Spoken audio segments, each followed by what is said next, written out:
Bonjour à tous et bienvenue pour ce 9e épisode de TechPaf. Coucou. Je suis aujourd'hui avec Omar. Omar, ça va? Bonjour Manu, ça va très bien, merci et toi? Super, alors aujourd'hui on va parler du MWC, mais d'abord, jingle.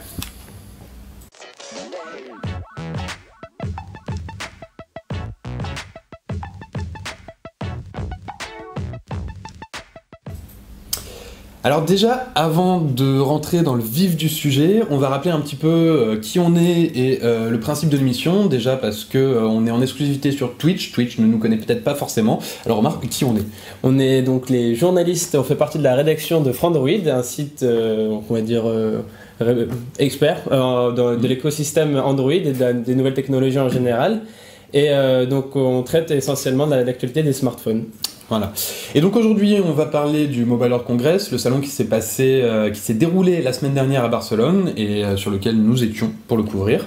On va discuter évidemment entre nous, puisqu'on est là tous les deux pour débriefer de ça, mais on va surtout discuter avec vous. Vous êtes là pour répondre, pour nous poser des questions, surtout, on est là pour répondre à vos questions.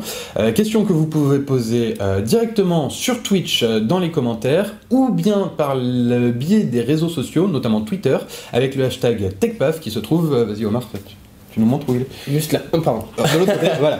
Hop là. Hashtag TechPaf sur Twitter, on a Lou derrière son clavier qui est prêt à lire tous vos commentaires, toutes vos questions. Pardon. Tu fais très bien la présentation du hashtag, merci. Donc, Omar, la semaine dernière nous étions à Barcelone. Et donc le Mobile World Congress s'est tenu officiellement du lundi au jeudi, mais il y a eu des conférences avant, le week-end, donc le samedi soir et à peu près toute la journée du dimanche, à partir de l'après-midi. Et le Mobile World Congress a ouvert ses portes le lundi matin jusqu'au jeudi à peu près le soir, et nous on est revenu en France le vendredi. Donc on a été là vraiment toute la semaine, on a suivi de près, on était une grosse équipe, une grosse délégation Frandroid et Numérama. Et on s'est placé à 8. Oui, on était 8. On en parlera un petit peu des coulisses plus tard. Oui, et c'était un salon donc toujours très intéressant. Il y a toujours donc les nouveaux flagships qui sont dévoilés par de grandes marques. Il y a eu LG, il y a eu Huawei, il y a eu BlackBerry, Nokia. On en reparlera aussi. On a vu plein de nouveaux téléphones, plein de nouveautés, mais pas que des téléphones. Également tablettes, montres connectées, voitures connectées aussi. Parce qu'on a vu la voiture du futur. Mais on n'a pas vu que des choses qui nous ont foncièrement emballé. On a aussi eu quelques déceptions. Quelques grosses déceptions en fait, malheureusement. Faut l'avouer. Que ce soit aussi bien sur les produits que sur l'organisation du salon et de la manière dont ça s'est déroulé. Quelques petits couacs aussi sur lesquels on reviendra. Globalement, j'aimerais bien commencer par un peu le ressenti qu'on a eu, le ressenti global de cette édition du MWC, donc l'édition 2017. On a été un peu moins emballé. Il y a eu de belles choses, il faut le rappeler quand même. Il y a eu de belles choses, des choses vraiment qui nous ont enthousiasmés. Mais globalement, on a trouvé un petit peu moins foufou ce MWC, et moins de choses qui nous ont marqué, j'ai envie de dire. Ouais. Et alors, à quoi c'est dû? C'est à plusieurs choses, plusieurs facteurs, je pense. Bah alors déjà, alors toi il me semble que c'était ton premier Mobile World Congress. Pour moi c'était le tout premier Mobile World Congress là-bas. Moi je crois que c'est la 5e ou 6e fois que je me rends à Barcelone. Le vétéran. Pour le Mobile World Congress. Et c'est vrai que déjà juste au niveau de l'ambiance dans le salon, c'était un peu différent. Déjà il y avait énormément de monde et on sentait que le salon avait, l'organisation du salon avait un petit peu plus de mal à gérer ça, notamment dans les allées. Il y a eu pour la première fois des personnes sur des chaises type arbitre de tennis qui faisaient la circulation parce que c'était, on peut le dire, un gros bordel. C'était assez difficile de circuler. Moi je me suis perdu. Et même au niveau de l'organisation même du salon et des conférences, on a pu rencontrer quelques problèmes, notamment sur les conférences. Et tu vas vraiment pouvoir nous en parler, puisque dans les conférences, on a eu dimanche soir BlackBerry, ce qui s'est plutôt pas mal passé. Samedi soir, BlackBerry. Samedi soir, pardon, BlackBerry. Dimanche matin, on a commencé avec LG. C'est Ulrich qui s'est rendu sur la conférence. Pas de souci d'organisation. Aucun problème. Le vrai couac vient de Huawei. Et voilà. Moi, en plus, j'étais à Huawei notamment parce que moi j'utilise personnellement un Huawei P9, et donc j'y étais à la conférence pour assister à la conférence du Huawei P10. Et beaucoup de soucis en fait. Huawei avait invité beaucoup plus de personnes qu'il n'y avait de place dans la salle, et du coup je crois qu'on était à peu près 500 à 600 personnes selon les estimations de mes collègues et confrères.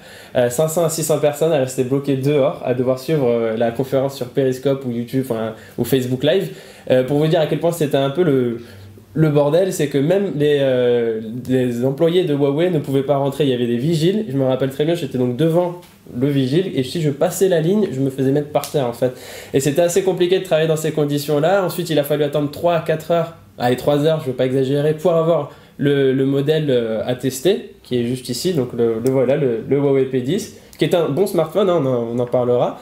Mais voilà, donc déjà, alors que je pense que c'est la première fois que ça arrivait au Mobile World Congress, parce que moi, avant d'y aller, on m'a dit c'est le salon le mieux organisé, tu vas voir, aucun problème. On lui a promis monts et merveilles avec un salon aux petits oignons. Et en fait 3 heures d'attente devant une salle avec plein de gens qui se poussaient et tout, et impossible de nous expliquer pourquoi on était dehors et tout. On a su ça un petit peu après, donc un petit gros problème d'organisation qui a franchement mal emballé, enfin qui m'a mal mis dans le bain, mais bon après ça s'est bien rattrapé. Bah ça s'est bien rattrapé, sauf que par la suite on a eu donc la conférence de Nokia, mais on y reviendra également, et la conférence de Samsung qui et là était également... c'est Manu qui y allait. Samsung qui allait chez Manu. Donc je me suis rendu à la conférence de Samsung, où d'habitude également ne pose pas réellement de problème, puisque Samsung a les moyens en général de s'offrir des locaux qui permettent d'accueillir pas mal de monde, pas mal de journalistes. On l'a vu notamment l'année dernière avec ce superbe amphithéâtre qui a accueilli Mark Zuckerberg et des milliers de journalistes et d'analystes. Là cette année c'était pas du tout pareil. Alors si on met de côté les petits aléas qu'il y a pu avoir avec Greenpeace qui sont venus protester contre le gâchis du Galaxy Note 7. Bon, je te rappelle peut-être pour ceux qui sont pas au courant, pour ceux qui sont pas au courant, effectivement, coupé du monde, le Galaxy Note 7 est le dernier smartphone flagship sorti en 2016 en tout cas par Samsung. Et il a été retiré des ventes parce qu'il explosait à cause de sa batterie. Et du coup, ça fait 2,5 millions ou 2,8 millions, je crois. 5 millions de smartphones qui ont dû être rapatriés. Du coup, on a construit des choses polluantes et qui ne servent à rien. Donc et Greenpeace n'ont pas encore été recyclés, surtout pour le moment. Voilà. Donc Greenpeace a voulu protester contre ça, mais là n'est pas le sujet. Je pense qu'on aura l'occasion de reparler de Samsung assez prochainement. Pour continuer, du coup, la conférence, il y a eu un petit couac puisque l'endroit n'était pas assez grand pour accueillir tout le monde. Et nous, par exemple, quand on est arrivé, on nous a dit venez vous asseoir dans une salle de cinéma où la conférence vous sera retransmise en direct. En soi, pourquoi pas, hein, c'est quelque chose qu'on fait régulièrement, de suivre une conférence sur YouTube quand elle se passe à l'autre bout du monde, qu'on n'a pas l'occasion d'y aller. Donc pourquoi pas suivre cette conférence via du streaming. Le problème c'est qu'on était dans une salle sans Wi-Fi, donc imaginez des journalistes qui essayent de travailler sans Wi-Fi. Journaliste tech en plus. Hein. Voilà. Journaliste web pour la plupart. Voilà. Je vous laisse imaginer l'ambiance. Du coup, on a pris nos petits ordinateurs et on est rentré à l'appartement pour faire exactement ce que nous proposait Samsung, c'est-à-dire regarder une conférence en différé, enfin pas en différé mais en live. Mais donc ça, c'est un peu les coulisses. Il y a aussi de la déception, en fait, on va dire, sur la forme des conférences qui manquaient. LG, en fait, c'est ceux qui m'ont particulièrement marqué, en fait. On a fait venir l'ingénieur, on a fait venir les développeurs, on a fait venir l'artiste, on a fait parler des gens et tout. À chaque fois, on faisait parler plein de gens, mais ça se voyait que le discours était pré-mâché. Que c'était dites juste que c'est génial. La personne restait 2 minutes sur la scène puis s'en aller. Bonjour, je suis photographe. Le LG G6 c'est merveilleux. Et au revoir, merci pour tout. Et en fait, on passait même plus de temps à présenter la personne qui arrivait que la personne ne parlait en fait. Je sais pas si c'est très français ce que je viens de dire, mais en fait c'était ennuyant. Alors que le produit nous a vachement emballé. Le LG G6 c'est un smartphone propre, c'est un en fait beau. Plus que LG, c'était une tendance globale sur les conférences. Je pense qu'on peut le dire. Il n'y a pas une seule conférence qui a réussi à nous tirer un petit waouh, un petit sympa. Il y a eu le moment malaise avec HMD, c'est comme tu le disais, donc Manu a participé à la conférence de HMD. Qui était dans une espèce d'église avec un chœur qui... HMD c'est Nokia du coup, hein. HMD a racheté la marque Nokia. Qui a racheté la marque Nokia. Et donc il y avait un chœur qui chantait la sonnerie mythique du 3310 de Nokia. Malaise. C'est un peu malaisant, surtout, on reste des journalistes avant tout, ce genre de petit entertainment, c'est pas vraiment ce qui va nous faire rêver et qui va nous faire parler du produit en bien ou en mal d'ailleurs, mais... Pardon, je t'interromps. Voilà, et la conférence s'est terminée surtout par une petite blague après avoir parlé rapidement du 3310, l'ancien 3310, celui du début des années 2000. Donc le protagoniste est parti, puis revient en disant ah, j'ai oublié quelque chose, une dernière petite chose. One more thing. Le One More Thing, le fameux One More Thing initié par Steve Jobs, qui était en fait le nouveau Nokia 3310. Donc tout le monde l'attendait. On est venu juste pour ça. Alors les Nokia 3, 5 et 6 qui ont été présentés juste avant, ou même la disparition de la marque Withings au profit de la marque Nokia sont très intéressantes. Mais quand on arrive sur des conférences comme ça, on s'attend quand même à un produit un peu percutant. Et de la part de Nokia, celui qu'on attendait, clairement, c'était le Nokia 3310, que ce soit nous ou vous, on a pu le voir, le constater. Tout le monde en a parlé, hein. Ça s'est pas limité au monde technophile, ça s'est pas limité aux gens qui regardent ça toujours de près, c'est le Nokia 3310, tout le monde m'en a parlé, même mes amis normaux, on va dire, m'ont parlé, oh il y a le 3310 qui sort et tout, et alors que le G6 ou le Huawei P10, ils étaient en mode, voilà, donc ouais, le 3310 quoi, et le gars a voulu nous faire croire qu'il l'avait oublié. En tout cas, je voudrais juste faire une petite pause pour vous remercier, puisqu'on est, vous êtes surtout 600 derrière votre écran à nous regarder. Et ça fait plaisir. Merci beaucoup. Ça fait plaisir et je crois que c'est la première fois, c'est un record pour l'émission TechPaf. Donc en tout cas, merci et continuez à nous poser des questions sur Twitch et sur les réseaux sociaux. Je les vois qui s'affichent, on va y répondre au maximum au fil de la discussion. Du coup, effectivement, on a été déçus par les conférences. Ouais, je passerai rapidement sur Huawei aussi qui a passé, j'ai chronométré genre 15 minutes sur les deux nouvelles couleurs de leur coque et qui sont très belles, hein. Dazzling Blue et Greenery pour bleu et vert. C'est ça. Et en fait, un peu trop de temps sur ces couleurs-là. Enfin, ça fait un peu bullshit marketing et on n'aime pas trop. Là, on a une image de montre, c'est la. Ce qui est totalement en rapport avec. Mais c'est la Huawei Watch. C'est la Huawei Watch 2 qui a été présentée aussi. Et on nous parlera des montres connectées aussi. On va revenir après sur les produits en eux-mêmes. Et d'ailleurs, je pense que c'est un bon moment pour revenir sur les produits. Carrément. On commence par lequel? Je pense qu'on va commencer par la star du salon, même si on n'était pas là pour la prise en main, mais le LG G6. Oui. Alors, est-ce que tu as eu l'occasion de passer sur le stand de LG pour le prendre en main? Oui, alors on est passé dessus. Alors, j'étais pas allé pour ça, mais c'était par curiosité. Et franchement, l'écran, il est génial. En plus, le téléphone est grand, c'est vrai, et on avait beaucoup de réactions. Nous-mêmes, on avait peur avant la sortie du G6 de pas pouvoir atteindre le haut de l'écran. Vous savez, comme c'est un 18/9e, alors qu'on est habitué à du 16/9e sur les smartphones. Le haut de l'écran, on avait peur de se dire, en fait, si j'utilisais une main, comment je vais faire pour l'atteindre? Et en fait, non, c'est plutôt bien fait, c'est plutôt bien pensé. Le téléphone est grand, mais il tient parfaitement dans la main. Moi, j'ai adoré.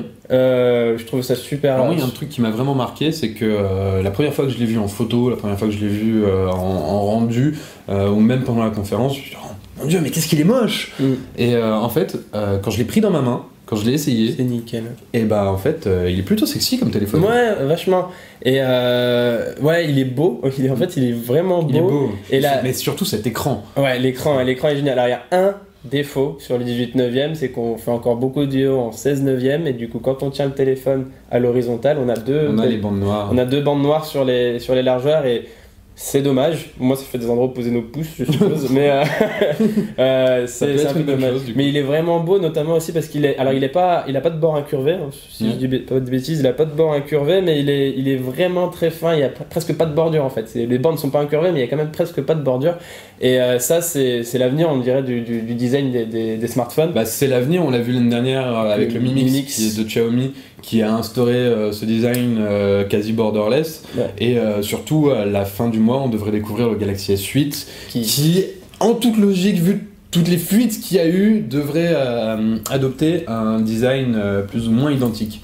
D'ailleurs, le S8, on peut l'évoquer rapidement puisque Samsung a diffusé une petite vidéo d'une minute. On ne voit pas le S8, hein, on ne parle même pas du S8, on dit juste un smartphone va être dévoilé le 29 mars. On peut voir la vidéo. On voit la vidéo là qui s'affiche. Avant, vous aviez un téléphone comme ça. This is a phone.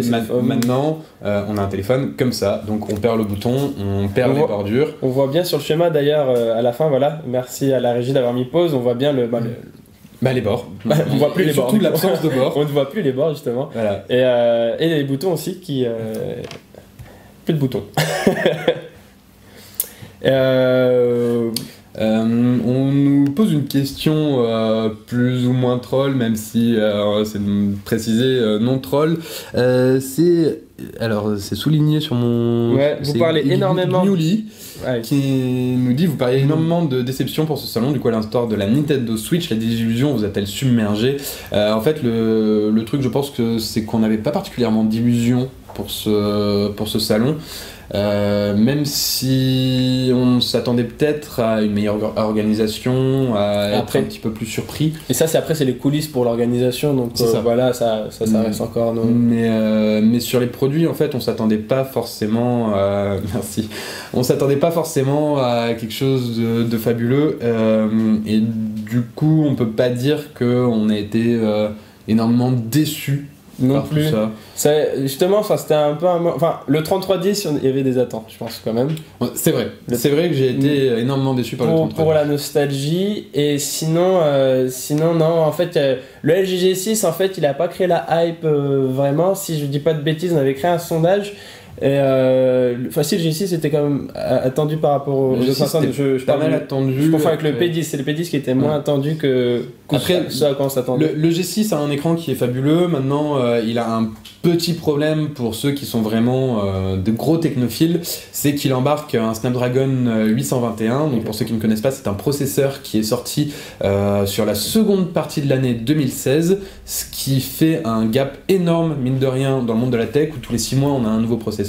Donc là, beaucoup s'attendaient à avoir un nouveau processeur, notamment le Snapdragon 835. Et c'est justement parce que Samsung n'a pas dévoilé son Galaxy S8 qu'on n'a pas eu droit du Snapdragon 835. Donc c'est le processeur haut de gamme Qualcomm, le meilleur du marché, qui sera le meilleur du marché. On verra, en tout cas le plus récent, mais c'est surtout que c'est un des premiers processeurs avec le prochain Exynos 9, donc deuxième processeur du Galaxy S8, puisque le processeur est différent suivant les régions, à être gravé à 10 nanomètres. Donc c'est plus petit, ça économise l'espace, et puis aussi en termes d'efficacité. C'est ça, en efficacité énergétique, du coup. C'est juste du bonheur, quoi.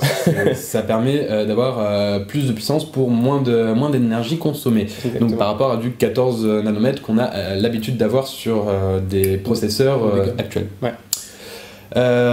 Du coup, le G6 ça a été une petite déception de ce côté-là, même si c'était un très beau smartphone. Et surtout que le 821 reste un bon processeur. En fait. Oui, bien sûr, ça reste une valeur sûre. C'est juste qu'en tant que porte-étendard d'une marque en début 2017, c'est le 835 qu'il fallait embarquer pour une marque aussi grosse que LG. Et Samsung, en fait, s'est réservé la priorité sur le 835. Et donc va sortir ça un mois après un G6 avec lequel il va être en concurrence. Donc dans le monde de la tech, on s'attend à ce que la S8 ait quand même balayé la belle réputation du G6. Donc après, du coup, LG, pour se défendre, pour le moment, a 2 atouts, à savoir le premier, le fait qu'il sort en premier, puisque pendant 1 mois, a priori, peut-être même un petit peu plus, le G6 sera disponible dans le commerce, ce qui ne sera pas le cas du S8. Et on va même dire 3 atouts, puisque le deuxième atout, c'est les déboires qu'a eu Samsung avec son Galaxy Note 7, qui ont pu entacher l'image un petit peu de la marque. Et le troisième, c'est également... Pardon, désolé. Derrière, on nous prend en photo, on a le backstage qui est fait et qui m'a un petit peu déconcentré. Le troisième point. Et le troisième point qui est à l'avantage de LG, c'est que les smartphones de LG généralement décotent plus rapidement que ceux de Samsung. Et donc le LG G6 devrait... Alors celui-ci, je sais pas si ce sera la même chose vu qu'il est quand même un petit peu spécial, mais il devrait peut-être être un petit peu plus abordable très rapidement quand le S8 sera réellement sur le marché. Parce qu'on est sur des prix vraiment très très hauts. Hein. On est aux alentours de 800 €. Voilà, c'est entre 700 et 800 € en général dans cette gamme de produits. Donc on est entre le G6 et le S8. On a SpitonMai, on va dire. Qui demande pourquoi le G6 remporte-t-il la palme. Encore une fois, c'est l'écran, parce qu'en plus on a une autre question. L'écran du LG G6 est bon même s'il n'est pas AMOLED. Est-il bon du coup même s'il n'est pas AMOLED?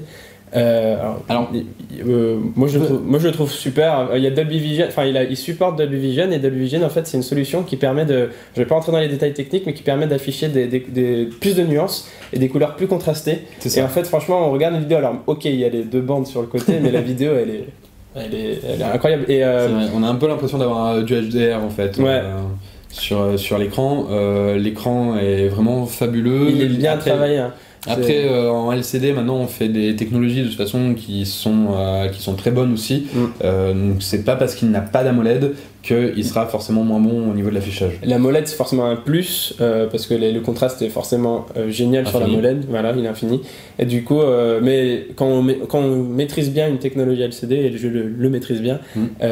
D'autant qu'ils font eux-mêmes leur bac. Voilà. Donc, ils peuvent maîtriser. Et c'était l'autre question. On a répondu aux deux, du coup. Les deux sur le G6, voilà. Oui, c'est fait. Donc l'écran, voilà. Il remporte la palme pour son écran et un beau design. Franchement, un design super. Plutôt cool. Et puis même au niveau de l'interface logicielle, ils ont pensé toute leur interface logicielle autour de ce ratio 18 neuvième. Donc 18 neuvième, si vous faites le calcul, 18 divisé par 9, ça fait 2. 2. Voilà. Donc en fait, on a 2 carrés et toute l'interface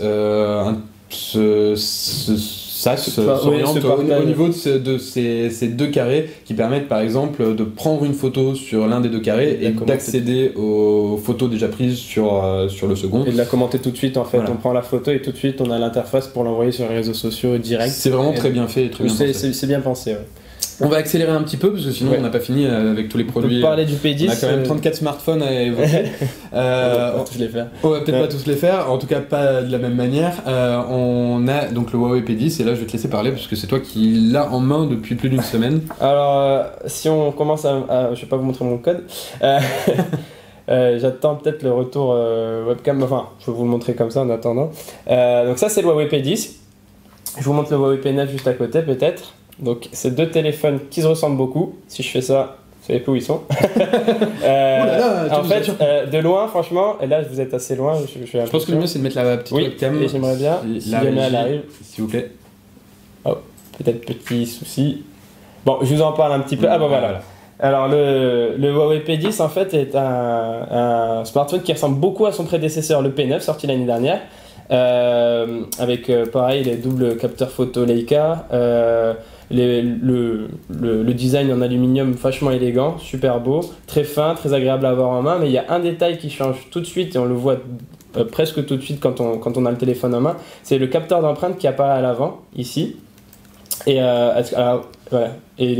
Donc le capteur d'empreinte est placé à l'avant et ça c'est une première pour la marque Huawei. Je vous montre le P9 en comparaison. Ici en fait on a le hop. Pardon.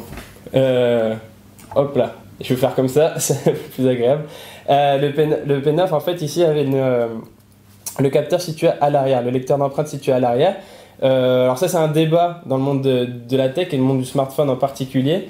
Il y a certains qui préfèrent avoir le lecteur d'empreinte à l'avant. Là, Huawei a décidé de faire ce choix-là. Toi, je sais que Manu, que tu préfères le lecteur d'empreinte à l'avant. Alors oui, moi je préfère le lecteur d'empreinte à l'avant. Je suis un fervent défenseur de Samsung et de son bouton physique que je trouve très agréable, que ce soit pour double clic, pour avoir accès directement à l'appareil photo ou avoir un lecteur d'empreinte directement quand le téléphone est posé sur la table. Je trouve ça très agréable. Pour le P10, on va voir que c'est pas exactement aussi bien maîtrisé. Un peu plus de mal. Alors, tant qu'on est sur le lecteur d'empreinte, en fait, continuons à en parler. En fait, Huawei garde ses boutons logiciels. Ici, en fait, c'est du. Donc, qu'on peut supprimer. Qu'on peut supprimer, justement. En fait, garde ses boutons logiciels. Et du coup, quand on a les boutons logiciels faciles à utiliser, le lecteur d'empreinte ne sert plus à rien. En fait, on ne peut pas accéder à un raccourci, il n'est pas cliquable, il ne permet pas d'accéder à quoi que ce soit. Et ça, c'est vraiment un peu dommage, parce que du coup, on a toute une bordure en bas qui ne sert à rien. Alors, heureusement, Huawei a prévu le coup, quand même, un minimum. Et si je ne dis pas de bêtises, si on va sur touche de navigation dans les paramètres du téléphone, voilà, là j'ai activé toute la navigation à partir du lecteur d'empreinte. Donc on n'a plus de bouton logiciel et tout se fait ici. Donc par exemple là je suis allé là, je vais retourner, je fais un appui court, ça revient en arrière. Si je reste appuyé longtemps, je reviens à l'écran d'accueil et si je fais glisser mon doigt, on a le multifenêtre qui s'affiche. C'est bien fait, ça va, oula, autant pour moi. Et Voilà. Et donc c'est bien fait. J'ai préféré le mode de navigation avec seulement le lecteur d'empreintes, sans les boutons logiciels, parce que j'ai pas cette impression justement d'avoir tout un espace qui est gâché. Je suis assez d'accord avec toi. Depuis quelques heures, là, j'essaye le Huawei P10 Plus. Je vais le mettre devant aussi. À la caméra. Donc plus grand écran, meilleur appareil photo, meilleur affichage aussi. Écran QHD, meilleure batterie. Et je n'ai pas ton mot de passe, je vais peut-être pas le montrer. Mais voilà. Non, mais je peux mettre mon empreinte voilà. par contre. Et du coup, alors, ça se voit pas forcément ici avec la petite webcam qu'on a, mais l'affichage est en QHD sur le Huawei P10 Plus et il est en Full HD. Si je dis pas de bêtises, sur le P10. Sur le P10. Et en fait, il y a d'autres détails aussi. Il est également un petit peu plus grand. L'appareil c'est 5,5 contre 5,1 pouces. C'est ça, ou 5,2. C'est 5,1. C'est 5,1. Alors 5,5 pour le P10 Plus en tout cas. Voilà. Et l'appareil photo qui est de meilleure qualité puisque on est sur une lentille Leica Summilux avec une ouverture de 1.8 sur le P10 Plus. Voilà. Et donc ici P10 Plus, on voit pas très bien sa modèle en or, mais il y a deux objectifs certifiés par Leica et on a presque les mêmes, enfin non pas du tout les mêmes en fait pardon sur le P10. Ça ressemble vu comme ça, mais en fait non, le P10 Plus a une qualité photo beaucoup bien meilleure que celle du P10. En tout cas, on fera les tests dans tous les cas. On fera un petit comparatif on fera un comparatif photo et surtout déjà le test du P10 arrivera sur Frandroid.com ce week-end, oui, a priori, et celui du P10 Plus dans le courant de la semaine prochaine. Juste pour finir rapidement, on a sur la partie logicielle. Alors pour ceux qui s'y connaissent un peu mieux en processeur, on a encore droit à un Kirin 960 sur celui-là avec 4 Go de RAM. Donc le Kirin 960, c'est le dernier processeur made by Huawei, processeur maison. Qu'on retrouvait sur le Mate 9 sorti en 2016, novembre si je dis pas de novembre 2016. Qu'on retrouve également sur le P10 Plus, qui lui est accompagné non pas de 4 Go mais de 6 Go de RAM. Donc est-ce que c'est plus puissant ou pas? Ça aussi c'est un débat toujours en tech. Est-ce que c'est utile surtout? Parce que plus puissant ça l'est, est-ce que c'est réellement utile? Donc ça, c'est surtout en fait, donc Huawei me l'a confié. Puisqu'on a eu récemment un officiel de Samsung qui a annoncé sur Weibo, donc le site de microblogging chinois, que 4 Go c'était largement suffisant pour faire tourner un smartphone aujourd'hui. Donc, forcément, quand on a eu Huawei, un responsable de Huawei en face de nous, on lui a demandé pourquoi vous faites des smartphones avec 6 Go. Et la réponse est toute simple, c'est qu'avec 6 Go au moins ça assure une certaine pérennité dans l'avenir du téléphone, puisque on ne sait pas à quel point seront gourmandes les applications. Exactement. J'ai pas vu la régie. À quel point seront gourmandes les applications de demain, donc avec 6 Go au moins on est sûr que ça pourra tenir. On a encore passé un cap, on a 750 viewers, donc c'est un record encore. On continue les records. On vise les 1000. Non, je m'enflamme. On va essayer d'ici la fin de l'émission. Je voulais juste finir sur le Huawei P10 et on retrouve en fait Android 7.0 Nougat, donc dernière version Nougat qui est la dernière mouture du système d'exploitation de Google. Comme sur la plupart des appareils de toute façon présentés au Mobile Congress. La plupart, mais qui est mixé, qui est combiné avec l'interface maison encore de Huawei Emotion UI 5.1. Et en fait, cette combinaison, elle permet d'avoir un affichage, on permet d'avoir deux affichages différents en fonction de vos préférences, soit avec le tiroir d'application, qui est une marque de fabrique d'Android, soit sans, qui est ce que les Chinois préfèrent en général. Les fabricants chinois aiment beaucoup enlever le tiroir d'application sur leur interface. Et ça, c'est vraiment un truc assez bien parce que ceux qui utilisaient Emotion UI et qui étaient fans d'Android avaient souvent cette petite frustration de ne pas avoir un tiroir d'application. Et ça, c'est une mise à jour qu'on peut retrouver sur pas mal de smartphones. Je l'ai eu sur mon Huawei Mate 9, sur le P9, même sur les Honor, les Honor 8 et compagnie, qui dès qu'ils reçoivent Nougat, en fait, il y a ces petits changements d'interface. Donc on va continuer à avancer parce que sinon, on va vraiment faire péter la durée de l'émission. On a une petite question qui nous demande si on a eu des informations sur Android Oreo. Alors déjà, on ne sait pas si ça s'appellera Oreo. Ça s'appellera Omar. Nous, on vote pour Android Omar, mais on n'est peut-être pas forcément bien placé pour dire ça. Et il me semble que c'est toi qui as rédigé un article récemment sur Android O. Oui, avec des petites fonctionnalités. Alors Google travaille. Petite parenthèse, ça n'a rien à voir avec le Mobile World Congress, mais si tu peux le faire rapidement. Je le fais très rapidement. Google travaille sur des nouvelles fonctionnalités. Mais on n'est pas encore sûr qu'elles seront dans Android O. C'est peut-être même pour la prochaine version d'Android. Mais rapidement, en fait, ça permet d'améliorer l'efficacité du copier-coller. Ça, c'est le truc majeur qu'on a retenu. En fait, par exemple, si jamais vous êtes sur une application en train de discuter avec un ami, que vous avez envie d'aller au resto, vous allez sur Yelp ou sur d'autres sites, pareil, j'ai pas les exemples qui me viennent en tête, vous cherchez un resto, vous trouvez l'adresse assez sympa, et au lieu d'avoir à copier, coller, et parfois en plus si vous êtes pâteau comme moi, vous avez du mal, vous débordez, vous copiez pas l'adresse. Pas forcément évident. Ouais, et de la copier puis de la recoller après dans le chat avec votre ami, en fait, vous aurez une fonctionnalité qui permet à Google de reconnaître l'adresse, et vous n'aurez plus qu'à écrire après dans le chat. On se retrouve à, et l'adresse va automatiquement se copier. Tout ça par machine learning, voilà, comme Google Assistant. En fait, ça va vraiment être une meilleure intégration de Google Assistant dans le système. Ouais. De façon à simplifier la vie de l'utilisateur. Et dans l'autre sens encore, très rapidement, par exemple, si vous avez un contact qui vous envoie une adresse, Android va reconnaître le fait qu'il s'agit d'une adresse, et va la transformer en lien, vous cliquerez dessus, vous aurez l'itinéraire sur Google Maps pour aller à cette adresse. Des petites choses comme ça qui permettent de faciliter la vie des utilisateurs. Voilà, donc ça c'était pour répondre à Stocky92. Et on a Bulldozer001 qui nous demande si Android O fera VoLTE. En fait, Android ne fait déjà la VoLTE. Ça dépend des smartphones essentiellement, des opérateurs. Donc, tout ça, mais plus d'Android. C'est pas Android qui bloque en tout cas. C'est ça. Donc on va continuer d'avancer sur le Mobile World Congress avec 3310. Troisième smartphone, je pensais pas à celui-là. Le troisième smartphone qui a fait un petit peu l'impression sur le salon, c'est le Sony Xperia XZ Premium. Ah oui. Qui lui sera disponible plus tard. C'est le premier smartphone, si je dis pas de bêtises, annoncé avec un Snapdragon 835. Mais c'était des versions pas stables. Mais c'était des prototypes qui étaient sur le salon, puisque le smartphone ne sera disponible qu'au mois de juin. Donc un peu plus tard que LG G6 et Huawei P10 et même Galaxy S8. Donc les particularités de ce téléphone, c'est que comme le Z5 Premium, il dispose d'un écran 4K. Ouais. On reviendra sur l'utilité d'un écran 4K sur un smartphone.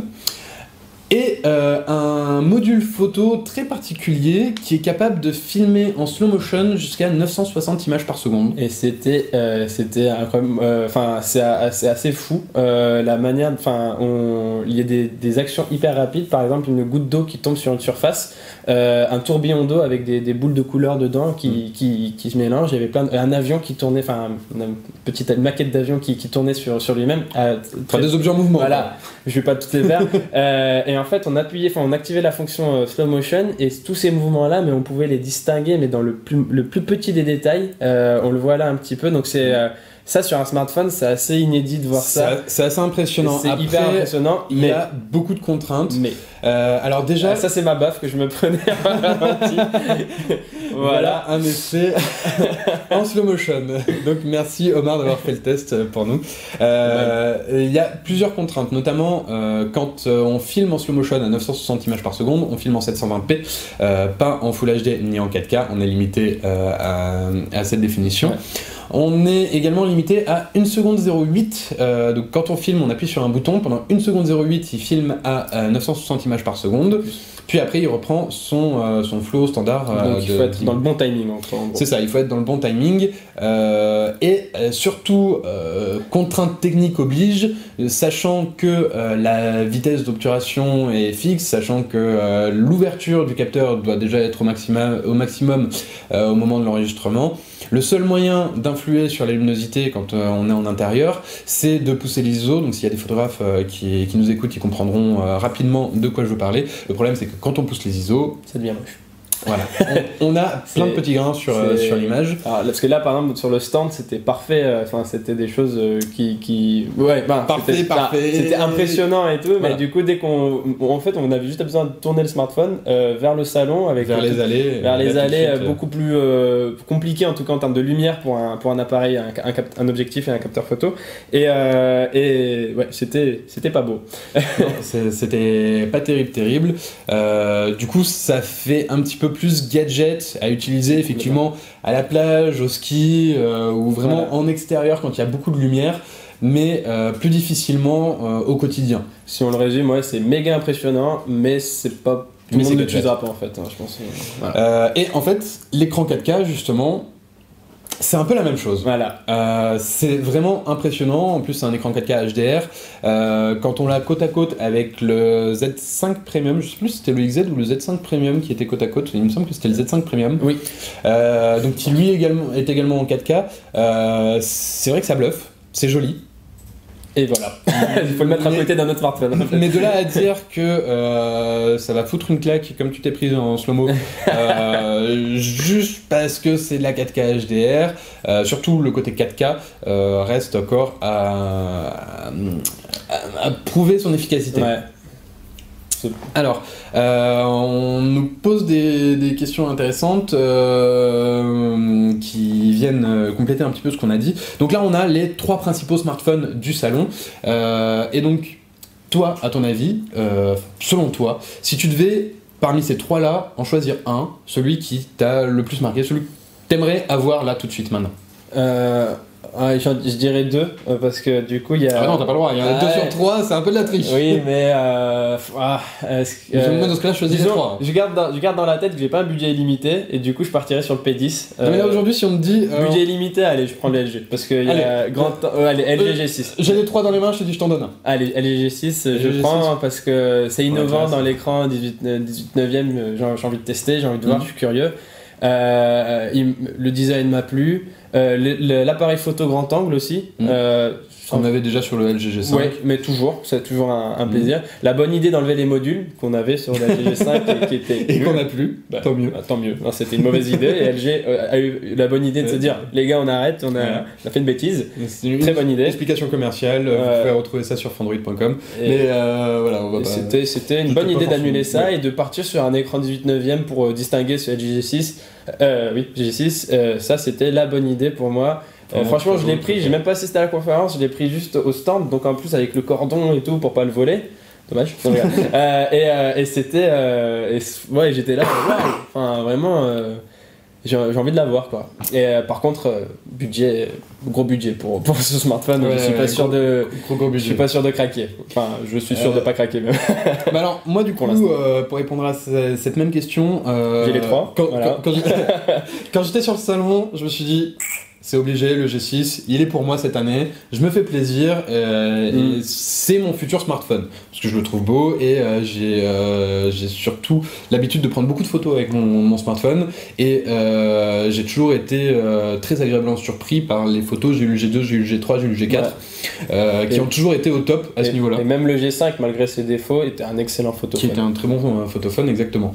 Et là, en fait... on a pu essayer en photo le G6 versus le P10 et pour ça, ouais. Et a priori le P10 s'en sortirait mieux. Ouais. Donc faudra qu'on pousse les tests. Parce que c'était des prises en main rapides, on était un peu dans le voilà. On a vu également d'autres sites US qui ont eu l'occasion d'avoir plus longtemps en main les 2 téléphones et qui ont ressorti les mêmes impressions. Donc à voir. Et donc là on va pouvoir répondre à la question.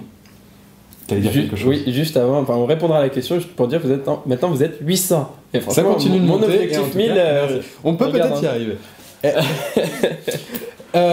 Et donc on a Technoïd, salut Pierre-Alexandre, qui nous demande une première impression entre le P10 et le P10 Plus en faible luminosité. Alors, on a reçu le P10 Plus aujourd'hui. Voilà, on va pas encore. Donc la faible luminosité, si tu veux, aujourd'hui il faisait beau, donc on n'aurait pas eu l'occasion de réellement essayer. En tout cas, il est impressionnant en luminosité normale, ça c'est sûr, c'est clair. Le mode monochrome, alors j'avais déjà beaucoup aimé celui du P9. Moi j'aime bien. Mais je trouvais que le capteur était décevant par rapport à -6 de l'époque, qui pourtant était plus vieux. Donc c'est ce qui me bloquait un petit peu sur le P9. Là, le P10, clairement, il explose -6. Et le P10 Plus, en fait, ce que tu me disais tout à l'heure, donc ils ont des capteurs Leica, les deux, double capteurs Leica pour les deux, mais celui de P10 Plus est 2 gammes supérieures au-dessus en fait sur le catalogue de Leica, donc il est supérieur. Pas au niveau du capteur, mais des lentilles. Des lentilles, pardon, il est supérieur de 2 gammes au-dessus, et du coup, ça promet une qualité photo. En plus, c'est un f1.8 sur le P10 Plus et f2.2 en ouverture sur le P10. Donc pour ceux qui sont pas en photo, une ouverture, plus le chiffre est petit en fait. Donc f1.8 c'est le plus petit qu'on ait fait sur smartphone. Enfin il y en a d'autres qui sont en f1.8, mais il n'y a pas f1.7 de mémoire où je suis passé à côté. Et peut-être sur des smartphones chinois, et encore je sais pas. Enfin, si quelqu'un a la réponse, n'hésitez pas à nous le dire. De mémoire, c'est F1.8. Et donc ça promet d'être excellent et on a hâte de voir ça. Donc on va sortir le test du P10 et derrière on fera un petit comparatif. Dans tous les cas, là, le P10 Plus, je l'ai dans la main, je vais commencer à le tester, à faire des photos. Enfin, tu me suis sur Twitter, tu sais que tu pourras me. Parce que tu parles. Oui, tu parles à Technoïde Pierre-Alexandre que je connais un peu et qui pourra donc voir plus ou moins l'avancée de mon test que je vais essayer de streamer un peu sur les réseaux sociaux avant de le publier complètement et de le teaser. Voilà. Donc ça répond un petit peu aux questions vraiment sur les gros, le gros morceau de ce Mobile World Congress. On va passer un petit peu plus rapidement sur le reste des annonces, si ce n'est un petit détail. Le 3310. Le 3310. Le 3310. C'est Manu qui l'a eu en main. C'est la main de Manu. Ça. C'est pas ma main. Oui. Je reconnaîtrai ma main. Et le Nokia 3310 a été pour le vétéran du MWC a été une grande déception et je te laisse expliquer pourquoi. Bah, c'est surtout que le 3310 c'était mon deuxième téléphone. J'avais eu le 3210 juste avant. Nostalgie. Oui, nostalgie. Et j'avais beaucoup aimé ce 3310, je l'ai toujours à la maison d'ailleurs. C'est un grand amour comme beaucoup de personnes je pense. Et j'attendais avec énormément d'impatience ce nouveau 3310 parce que même si je savais que je l'achèterais pas pour l'utiliser en tant que smartphone quotidien. Déjà sur des salons, ça peut être pratique parce que des fois, on n'a pas toujours de la batterie comme il faut. On est toujours à se balader avec 15 batteries portables pour pouvoir être sûr de finir la journée avec nos smartphones. Avoir un 3310 pour pouvoir contacter les copains à la fin de la journée pour savoir où se retrouver, histoire de rentrer à l'hôtel ou Airbnb pour pouvoir continuer d'écrire les articles. Ça peut être pratique. Et je m'étais dit un nouveau 3310. Pourquoi pas, ça peut être super intéressant, d'autant que c'est quand même un téléphone mythique, qui est solide, qui est efficace, qui a une autonomie de fou, qui est mignon, même s'il est un peu gros, même s'il est un peu lourd, j'en ai des très bons souvenirs. Et là j'ai été mais déçu. Ouais, et si vous lisez la prise en main sur Frandroid, sur notre site Frandroid, vous verrez que Manu n'a pas du tout retrouvé les sensations du 3310 mais j'ai rien retrouvé, il n'a de 3310 que le nom. Et surtout, enfin moi ce qui m'a choqué en fait c'était le Snake qui est mais une erreur, c'est une aberration. Alors, Snake, si vous vous rappelez, c'est hop, c'est des angles droits, on joue, on a des murs. C'est juste des pixels, c'est très pratique. C'est une ergonomie de gameplay qui est assez hallucinante pour un smartphone, pour un téléphone au début des années 2000 avec un vieil écran très peu défini et en noir et blanc.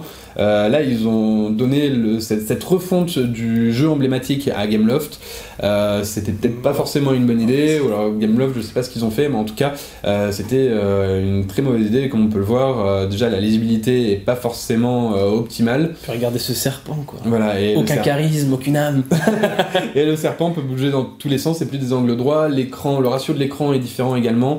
Enfin, on a perdu totalement la sensation qu'on avait avant. En dehors du Snake, le téléphone est beaucoup plus fin par contre, beaucoup plus léger, ça c'est quand même un peu agréable. Mais du coup il en ressort une impression de non-solidité qui est assez impressionnante par rapport au premier 3310 qu'on a pu éclater dans tous les sens. Même si un responsable de HMD me dit que justement parce qu'il est plus léger, il est plus solide. Alors j'ai pas encore fait je suis un peu nul en physique, il faudra qu'on regarde ça. Mais voilà. Dans tous les cas, on va faire le test du 3310, un test complet et surtout un crash test. On va le jeter contre le mur. On nous a autorisé à le jeter contre le mur et à le jeter par terre. On va pas se gêner. On va essayer. On a notre vidéaste qui se réjouit de filmer. Qui se réjouit déjà de pouvoir faire ce genre de vidéo. Et donc on va l'essayer, on va faire un test le plus honnête possible avec certes un peu de nostalgie mais également des tests de solidité. Donc on va continuer, on va enchaîner parce que ça fait déjà bientôt 1 heure qu'on est ensemble. Ah bon, on va aller vite. Ouais, donc on va aller vite sur la suite, j'allais dire sur la Switch.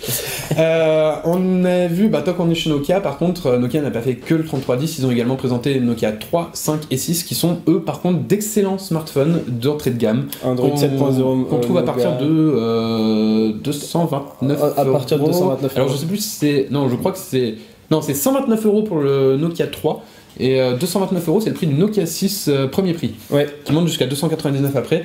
Ça reste très abordable et c'est des bons smartphones avec Android pur, une expérience Android stock. Donc les amateurs d'Android, ils s'y retrouveront facilement.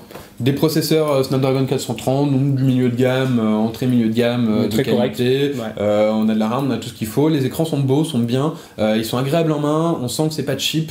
Donc vraiment, c'est de très bons smartphones quand on n'a pas forcément un budget illimité. Et j'étais assez agréablement surpris par la photo également, ce qui est rarement un point fort sur les téléphones d'entrée de gamme. Ne tirons pas du coup sur l'ambiance Nokia. Voilà, on va pas dire que Nokia a fait que des bêtises sur ce Mobile World Congress. Et les Nokia se retrouvent en concurrence avec d'autres téléphones à peu près au même prix. Les nouveaux Moto G5 et G5 Plus qui ont aussi de belle qualité. Pareil aussi Android stock, Android pur, des diagonales de 5 et 5,2 pouces, donc c'est des smartphones qui tiennent bien dans la main. On est sur du Snapdragon 430 pour le Moto G5 et la série 6 si je dis pas de bêtises, c'est le Snapdragon 625 si je dis pas de bêtises sur le Moto G5 Plus, donc c'est aussi déjà on est sur une série 6 pour le G5 Plus qui est pas mal, et les prix sont hyper abordables aussi. Laissez-moi regarder mes petites fiches. C'est du 200 à partir de 200 € pour le Lenovo Moto G5 et 280 € pour le Lenovo Moto G5 Plus, donc toujours des smartphones très abordables et de bonne qualité. Franchement, la prise en main, Ulrich avait fait la prise en main et il avait été très satisfait. En tout cas pour le rapport qualité-prix, avec un lecteur d'empreintes aussi. C'est toujours intéressant à moins de 300 €. Et du coup, puisqu'on parle des Nokia, plus ou moins, il y a Android Windows sur Twitch qui nous demande, qui nous dit: les bonnes surprises de ce Mobile World Congress, c'est le Nokia 6 dans le milieu de gamme, mais je ne sais pas s'il a la charge rapide, il me semble pas. À vérifier, mais il me semble pas.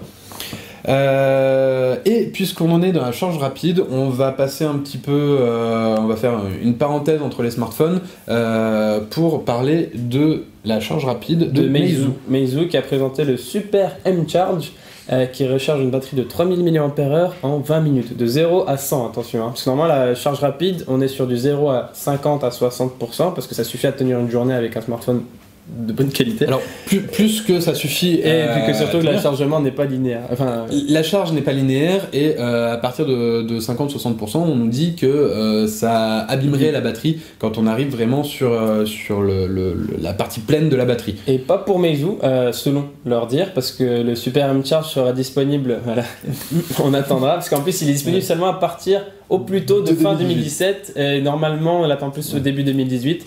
Et donc voilà, ils l'ont présenté, mais pour dire regardez, on travaille sur un truc super cool, parce que c'est vrai que 20 minutes pour avoir 100% de batterie, c'est quand même sur une batterie de 3000 mAh, donc c'est un truc assez classique. Un téléphone classique. Et, mais ils ont développé en fait une batterie spéciale, une batterie assez spéciale pour avoir... Moi, je rêverais de voir mon téléphone se monter comme ça. Là ils abusent un petit peu, mais en fait la conférence a duré 20 minutes. Bon, il y a eu les questions après, mais la conférence a duré 20 minutes. En fait, pendant que le smartphone chargeait, l'hôtesse nous parlait et nous expliquait donc toute la technologie. Donc on est sur du 55 watts si je dis pas de bêtises. Un gros chargeur. Le chargeur est énorme. Il passera pas derrière ton chargeur de batterie de voiture. Et qu'est-ce que j'allais dire, oui, c'était assez impressionnant à regarder en temps réel en fait. 5 minutes, il y avait 20% de charge. 10 minutes, on était sur du 50. Alors ça c'est marrant parce que c'est également ce qu'avait fait Oppo l'année dernière quand ils avaient présenté leur SuperVOOC chargeur. Pareil, système de charge rapide, donc lui cette fois-ci de 0 à 50 ou 60, je sais plus. Donc moins impressionnant que celui de Meizu, mais en même temps, ça a un an de moins. Et c'est pareil, pendant la conférence, le mec est arrivé avec un smartphone vide, bonjour, je peux pas l'allumer. Je le branche, je le pose là, puis à la fin de la conférence, voilà, mon téléphone a 95% de batterie. C'était impressionnant, et on a hâte en fait de voir ce que ça peut donner, parce qu'on a peur qu'il explose en fait le téléphone. Et autre chose aussi, c'est on parlait du Super Charge Book, il y a aussi les Quick Charge de Qualcomm. Et je finis très rapidement, c'est pour dire qu'ils promettent une efficacité énergétique, vraiment très peu de perte d'énergie pendant le chargement, ce qui est toujours agréable.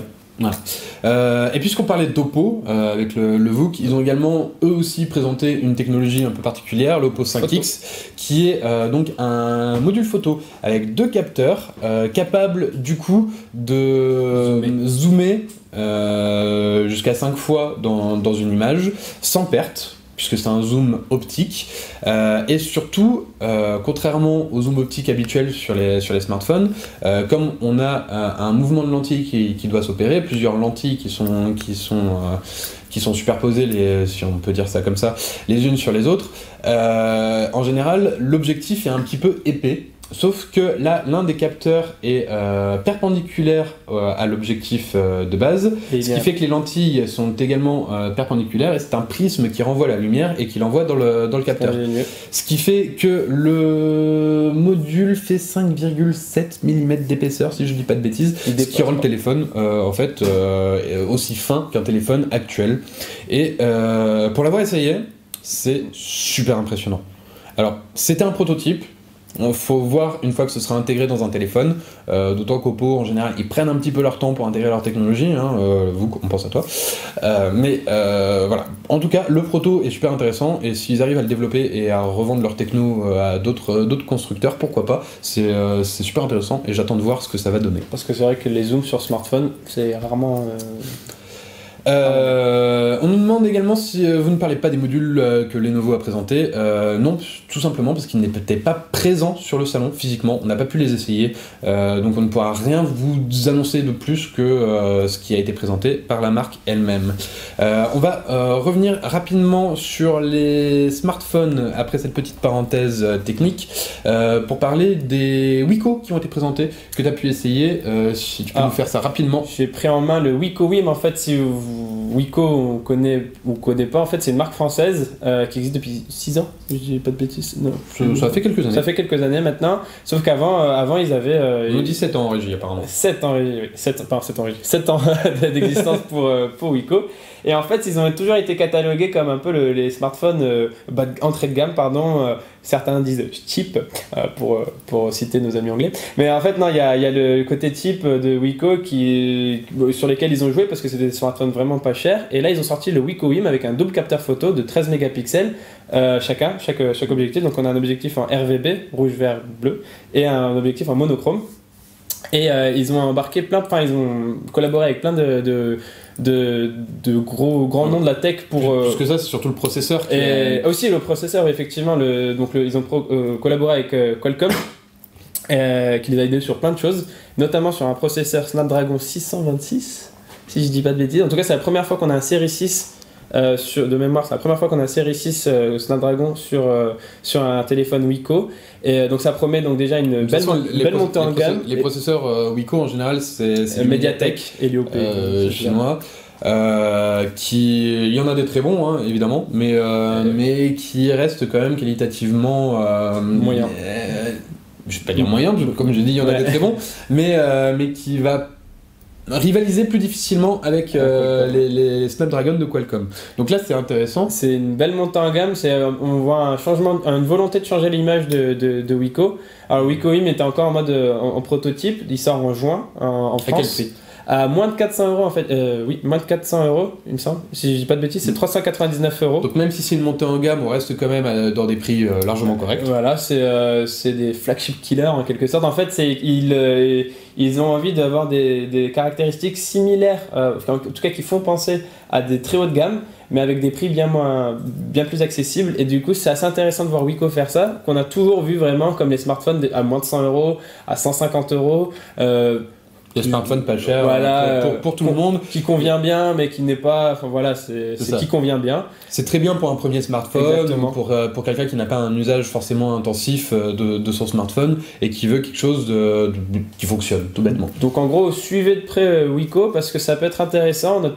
On voit une marque qui a envie de changer d'image. Ça me fait un peu penser à toutes les marques chinoises comme Huawei, comme Xiaomi, dont on avait une idée vraiment, c'est Huawei, c'est voilà. Et aujourd'hui, Huawei sort des Huawei P10 vraiment assez impressionnant. Huawei P10 Plus très qualitatif, du haut de gamme.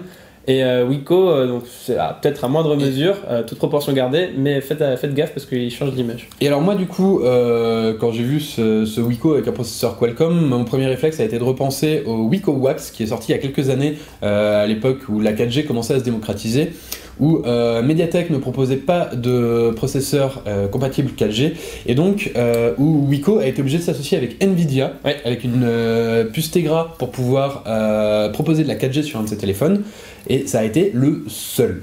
Voilà. Le seul partenariat entre Wiko et Nvidia. Donc moi je me suis dit, mais est-ce que ça va pas faire la même chose avec Qualcomm? Mais en fait, non, j'ai rencontré donc, le CTO de Qualcomm, directeur technique de Qualcomm.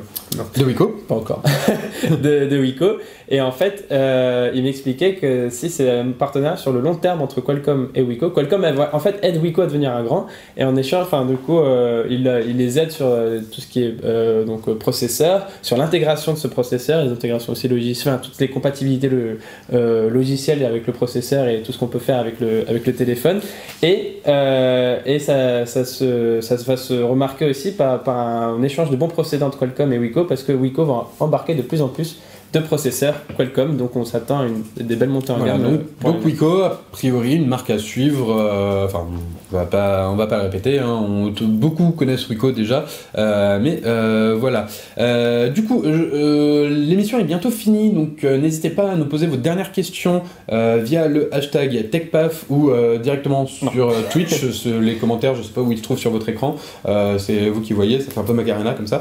Mais voilà, on nous pose une question actuellement, entre le Wiko Wim, le Nokia 6 et le Moto G5 Plus, vous préférez lequel? Le choix est très difficile. Alors moi pour ma part j'ai pas vu le Wiko Wim. Parce que je l'ai vu, je me dirais ça, mais il est un peu plus cher, attention, alors que les autres sont sur du moins de 300€, là on est sur du moins de 400€.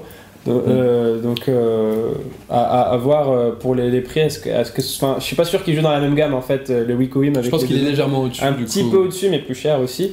Et du coup, entre le Nokia 6 et les nouveaux Moto G5 et G5 Plus, c'est une très bonne question et je pense qu'il faudrait que je le tienne plus en main pour avoir vraiment une réponse. Mais c'est une très bonne question. Dans tous les cas, on fera les tests, c'est sûr. On fera les tests prochainement sur Frandroid et on fera également des comparatifs pour savoir lequel se débrouille le mieux en photo, lequel se débrouille le mieux en autonomie. En fonction de vos besoins, vous pourrez savoir si lequel vous correspond le mieux. Il y a une autre question, pas de Lineage, sur le G4. Alors déjà, ça dépend si on parle du Moto G4 ou du LG G4. Et là, je vous invite, donc c'est Genesix BF3 qui nous pose cette question. Je t'invite à aller lire notre article sur Frandroid Lineage 14.1, la liste des terminaux compatibles, parce que je dois t'avouer qu'il y en a maintenant un sacré nombre et que je les ai pas tous en tête, je suis désolé. Avant de passer réellement au bilan, j'aimerais quand même parler d'un autre petit point qui m'a déçu, à moins que tu aies un autre smartphone à présenter. C'est le fait que cette année sur le salon, on a vu très peu d'objets réellement novateurs. On n'a pas vu déjà 3 montres connectées, la Watch 2 et les 2 LG Watch, qui ne sont pas faux folles, hein, ça révolutionne pas, clairement ça ne révolutionne pas la smartwatch. Comme je le dis dans un de mes articles, un de mes éditos récemment publié, c'est pas ça qui va remettre les pendules à l'heure. Mais également très peu de tablettes, à part Samsung qui a présenté une très bonne Galaxy Tab S3, mais c'est pas ça, merci pour les lunettes, c'est pas ça qui va vraiment révolutionner, c'est un très bel écran, écran AMOLED, Quad HD en HDR, qui donne vraiment envie de profiter de contenu multimédia. De là à dire que c'est ça qui va faire renouveler une gamme de tablettes, je pense pas que je changerai. Moi j'ai un iPad mini 2 que j'ai depuis des années et qui me convient très bien pour le moment, je pense pas passer sur autre chose. C'est d'accord,